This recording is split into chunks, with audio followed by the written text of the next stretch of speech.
লোকনাথকে পুজো করবেন এবং আরও কিছু নিয়ম কানুন আছে যেগুলি আপনি যদি করতে পারেন আপনার জীবন দেখবেন একদম বদলে যাবে এবং তার সঙ্গে আপনি পাবেন বাবার আশীর্বাদ এবং তার সঙ্গে আপনার সমস্ত বিপদ আপদ কেটে যাবে।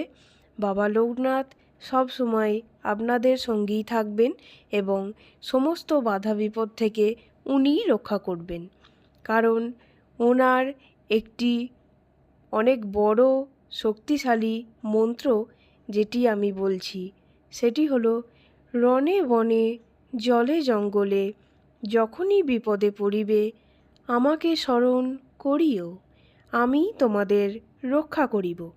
হ্যাঁ বন্ধুরা, এই মন্ত্রটি খুবই শক্তিশালী একটি মন্ত্র এবং বাবা লোকনাথকে স্মরণ করে আপনারা যদি এই মন্ত্র উচ্চারণ করেন এবং তার সঙ্গে জয় বাবা লোকনাথ, জয় বাবা লোকনাথ, জয় বাবা লোকনাথ এটি 3 বার কথাটি বলেন, আপনার দেখবেন জীবন বদলে যাবে, তার সঙ্গে মন থাকবে শান্ত। আজকের দিনটি এতটাই গুরুত্বপূর্ণ যে এই দিনটি আপনারা কখনোই হাতছাড়া করবেন না। আর আজকের দিনে যেই যেই জিনিসগুলি আমি করতে বলবো অবশ্যই আপনারা পালন করুন, দেখবেন আপনার মঙ্গল বই কখনোই অমঙ্গল হবে না। আজকের দিনের সম্পর্কে আমি কিছু কথা বলে রাখি। তিরোধান দিবস এটি কখন বলা হয়? যখন কোনো একজন মহৎ জ্ঞানী ব্যক্তি বা ব্রহ্মচারীর প্রয়াণ দিবস হয়, তখন তাকে মৃত্যু বা মারা যাওয়া এইসব কথাগুলি না বলে তিরোধান দিবস এই কথাটিই বলা হয়। আপনারা জেনে রাখুন এবং অপরকেও জানিয়ে দিন। সেই জন্য বাবা লোকনাথের আজ প্রয়াণ দিবসকে তিরোধান দিবস হিসাবে উল্লেখ করা হয় এবং প্রতি বছর জ্যৈষ্ঠ মাসের 19 তারিখে এটি পালিত হয় এবং ভক্তদের কাছে এটি অত্যন্ত পবিত্র ও মহত্বপূর্ণ একটি দিন। এই দিনে অনেক লোকনাথের স্থানে অনেক রকম ভোগ রান্না করা হয় এবং গ্রামবাসীকে খাওয়ানো হয় এবং তার সঙ্গে বাবা লোকনাথের আরাধনা করা হয়, পূজা পাঠ করা হয় এবং আজকের দিনে অনেক ভক্ত বাবা লোকনাথের স্মরণে উপবাস পালন করেন এবং তার চরণে পুজো নিবেদন করেন। এবং প্রধান মন্ত্র আমি তো আগেই বলে দিয়েছি, দরকার হলে আপনারা আর একবার শুনে নিন এবং খাতায় লিখে নিন। সেটি হলো, রণে বনে জলে জঙ্গলে যেখানেই বিপদে পড়িবে আমাকে স্মরণ করিও, আমি তোমাদের রক্ষা করিব। আপনারা যখনই কোনো বিপদ আপদের মধ্যে দিয়ে যাবেন এই মন্ত্র স্মরণে কিন্তু আপনাদের বিপদ থেকে রক্ষা পাবেন আপনারা। এবং পূজার নৈবেদ্য সম্পর্কে আমি কিছু বলে রাখি, সেটি হলো, পুজোয় সাধারণত মিষ্টি, ফল, লুচি এবং সাবুর ভোগ নিবেদন করা হয়। এই 4টি জিনিস আপনারা জেনে নিন, সেটি হলো মিষ্টি, ফল, লুচি এবং সাবুর ভোগ। এই সাবুর ভোগ কিন্তু খুবই গুরুত্বপূর্ণ একটি দ্রব্য, অন্তত লোকনাথ বাবার জন্য। এবং এই আজকের দিনে বিশেষ পুজো বা ভোগের পদ্ধতি সম্পর্কে সমস্ত কিছুই আপনাদের আজকে আমি জানাতে চলেছি। আপনারা আজ যদি উপবাস রাখতে পারেন সেটি আপনার শরীরের পক্ষেও ভালো হবে, তার সঙ্গে আপনাদের সংসারে অনেক উন্নতি হবে। হ্যাঁ বন্ধুরা, এই জিনিসটা কিন্তু খুবই গুরুত্বপূর্ণ, আপনারা জেনে নিন। আর অবশ্যই আজকে লোকনাথ বাবার আপনারা পুজো করবেন, আপনার সাধ্যমতো যতটা পারবেন আপনি বাবার পুজো করবেন এবং সন্ধ্যাবেলা বাবার পাঁচালী বই কিনতে পাওয়া যায়, সেই পাঁচালী বই যদি বাড়িতে থাকে অবশ্যই আপনারা একবার হলেও পাঠ করুন, দেখবেন আপনাদের মন থাকবে শান্ত এবং তার সঙ্গে আপনারা জীবনে অনেকটা উন্নতি করতে পারবেন।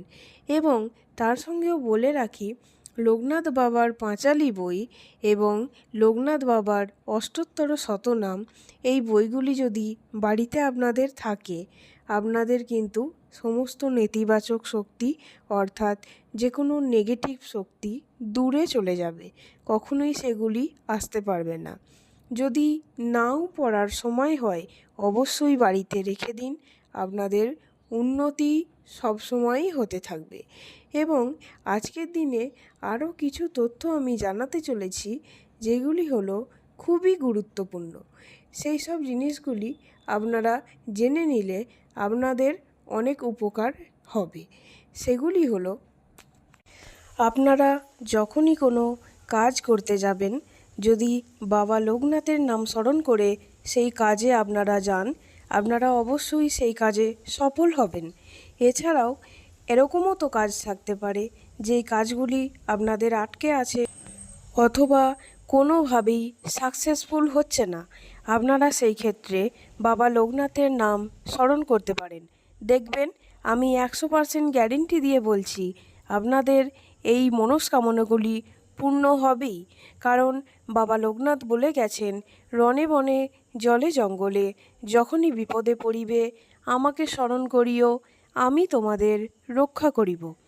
সুতরাং বাবা লোকনাথ সমস্ত বিপদ থেকে আমাদের রক্ষা করার জন্যই উনি আছেন এবং উনি সর্বত্র বিরাজমান, আমাদের সব সময় পাশে আছেন। এছাড়াও সংসারের উন্নতির ক্ষেত্রে বাবা লোকনাথের নাম কিন্তু অবিস্মরণীয়।